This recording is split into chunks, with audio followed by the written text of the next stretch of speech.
told Carlos that I'm sorry, I don't know how you react to this. I'm your mom and you're my son, and I am falling in love with him. He said, are you really? I said, yes, I am. He said, you know what? I was scared to let you know too. I am too. He was too, falling in love with me, with his mom, and I was falling in love with my son.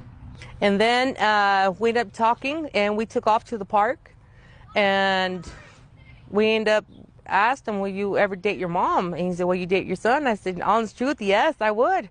Because 19 years, you're the best thing that ever happened to me, and I really want to be with you the rest of my life. And I really want to be with them. It's kind of hard right now, but I don't care what people say, because we're going through a lot right now. We try to keep it a secret, but we couldn't do it no more, because, you know, my other kids found out. At first, they didn't like it. Then they started liking it. They're accepting it. And my mom, my dad, my brothers, my family's accepting it now. This girl found out. She lives across the street from me, and there's a big old fight started, and she told me I better watch my back, because I'm being incest. I'm not being incest. Me, Carlos, and the kid's uncle got stabbed because the incest. Because she made a big deal out of all of this. Her family didn't get arrested at all. So I don't know why nobody didn't get arrested at the time. Then we sat back, and when I broke down crying, I told Carlos, what we're going to do is going to hit all over the world. I said, there ain't no way I can leave you. And he said, don't worry, I'm going to still be with you, no matter through thick and thin. And that's what we're going through right now. This is going through a lot. And I really can't go to the store. I can't go public. I can't see my other kids. I can't see him.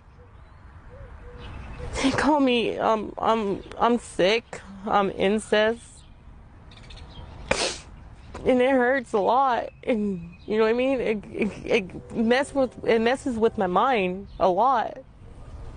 Moms don't understand. They're not going through what I'm going through. It'd be different if they were.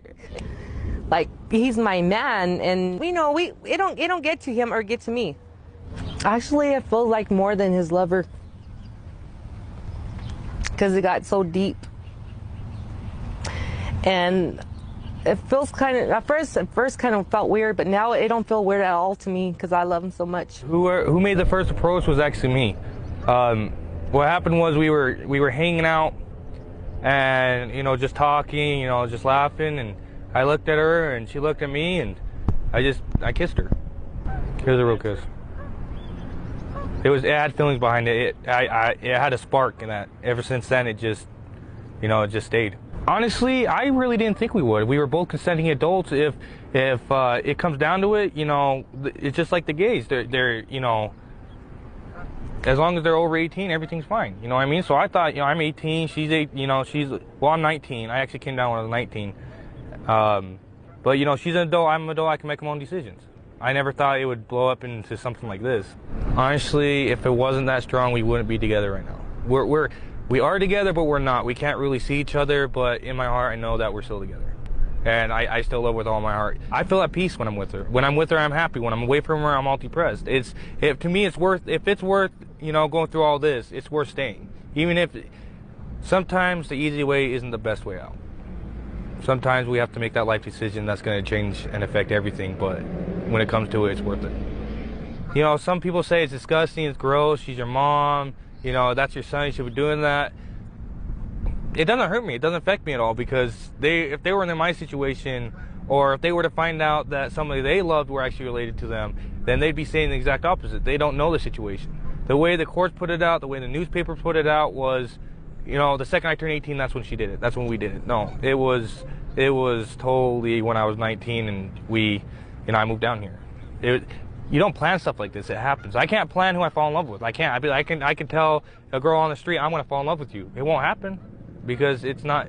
It might happen, but you can't plan on love. It just happens. For me, it's not even about patience. It's about commitment. If I'm committed to something, I finish it through. I mean, that's the type of person I am. I've always finished everything I started, and you know, when it comes down to it, if I love her that much, and I'm crazy enough to stay in Clovis for it, I'm crazy enough to face all the courts for it, then waiting a little bit of time to have the rest of my life be happy, then I'm willing to do that. Honestly, I see us living inside a mobile home, renting out our houses, and living life. True love can do anything. You know, it's about this whole entire case is about whether I have the right to love somebody. And I sure as hell have the right to love Monica. You can't tell me who to love, who not to love. It's just people are butting in the wrong, you know, it's the wrong issue. She's never had anybody give her a rose or, and she's never got really anything from me because I haven't really been able to.